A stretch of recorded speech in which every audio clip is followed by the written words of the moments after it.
Assalamualaikum warahmatullahi wabarakatuh. Saya Rita Musukmani Ningrum dari Prodi D3 Farmasi semester 4. Di sini saya akan menjelaskan sedikit tentang materi diazotasi atau nitrimetri. Berikut penjelasannya.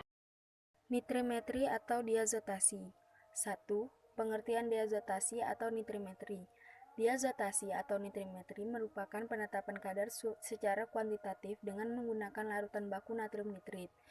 Penetapan kadar senyawa ini dilakukan untuk mengetahui kemunian zat dalam suatu sampel. Zat yang dapat dititrasi dengan nitrimetri adalah zat yang mengandung gugus min NH2 atau yang sering disebut dengan amin. Kemudian metode titrasi nitrimetri yang sering disebut diazotasi merupakan metode penetapan kadar secara kuantitatif dengan menggunakan larutan baku natrium nitrit. Metode ini didasarkan pada reaksi antara amina aromatik primer dengan asam nitrit. Asam nitrit dalam suasana asam membentuk garam diazonium. Namun, dalam nitrimetri, berat ekivalen suatu senyawa sama dengan berat molekul, dikarenakan 1 mol senyawa bereaksi dengan 1 mol asam nitrit yang menghasilkan 1 mol garam diazonium. Maka dari itu, nitrimetri sering menyebut konsentrasi larutan baku sama dengan molaritas atau lambangnya M karena molaritasnya sama dengan normalitasnya. Kemudian di sini, hal-hal yang harus diperhatikan dalam nitrimetri. Ada 3, yang pertama adalah suhu. Suhu pada saat melakukan titrasi, suhu harus antara 5-15 derajat Celcius dan pada temperatur 5-15 derajat Celcius, KBR akan digunakan sebagai stabilisator. Titrasi ini tidak dapat dilakukan dalam suhu tinggi dikarenakan yang pertama, HNO2 yang terbentuk akan menguap pada suhu yang tinggi. Dan yang kedua adalah garam diazonium yang terurai akan menjadi fenol. Kemudian, yang kedua adalah keasaman. Pada keasaman, titrasi ini berlangsung pada pH kurang lebih 2. Hal ini dibutuhkan untuk mengubah NaNO2 menjadi HNO2 dan pembentukan garam diazonium. Dan yang terakhir adalah kecepatan reaksi. Reaksi diazotasi ini berlangsung lambat. Asam nitrit terbentuk pada suasana asam, maka dari itu harus dibutuhkan penambahan KBR.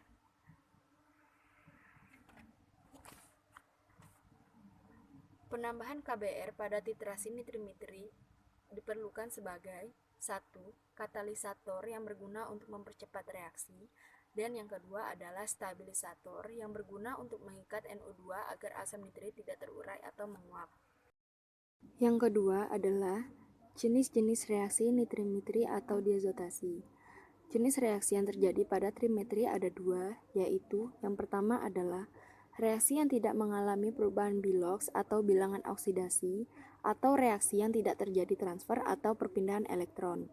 Dan yang kedua adalah reaksi yang mengalami perubahan bilox atau bilangan oksidasi, atau reaksi yang terjadi transfer atau perpindahan elektron.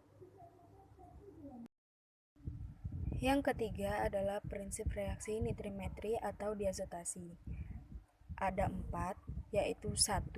Pembentukan garam diazonium dari gugus amin aromatik primer atau amin aromatik sekunder dan gugus nitroaromatik. Di sini ada 3 contoh dari setiap gugus, yaitu yang pertama adalah contoh zat yang memiliki gugus amin aromatik sekunder adalah paracetamol dan fenacetin. Yang kedua adalah contoh zat yang memiliki gugus amin aromatik primer adalah benzokain. Dan yang terakhir adalah contoh zat yang memiliki gugus nitroaromatik adalah kloramfenikol.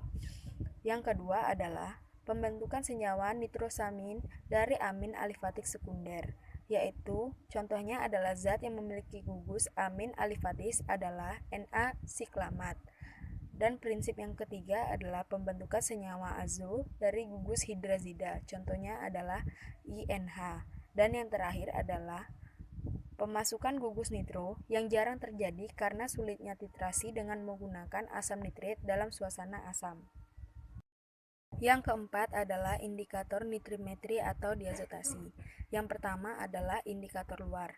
Indikator luar yang digunakan adalah pasta kanji atau iodida, atau juga dapat menggunakan kertas kanji atau iodida.